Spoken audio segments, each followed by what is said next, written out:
गेल्या 3 दिवसापासून माझा प्रचाराला सुरुवात झालेली आहे आणि या प्रतिसादाला इतकं एक्साइटमेंटचं जे आपण म्हणतो ते प्रतिसाद मला भेटत आहेत. तसेच माझ्या पाठीशी माझे लाडके भाऊ असतील, लाडकी बहीण असतील, त्या सर्वांचं आशीर्वाद मला भेटत आहेत, त्यांचं सहकार्य भेटत आहेत आणि समोरून मला आमंत्रणसुद्धा येत आहेत की भेट घेण्यासाठी.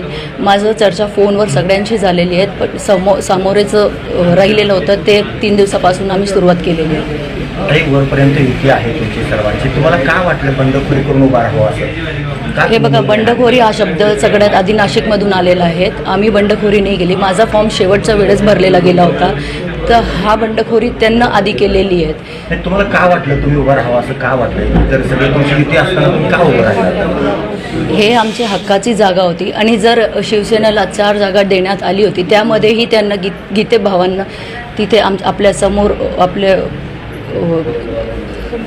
बंडखोरी केली होती, तर मग ते जर तिकडे हे करू शकतात, बंडखोर होऊ शकतात, मग आपण सुद्धा आपल्या पक्षाच्या सोबत राहिलं पाहिजे. मला कितपत आशा आहे, कितपर्यंत तुम्ही 100% विश्वास आहे. लढणं महत्त्वाचं आहे. हार और जीत तो चलती रहती.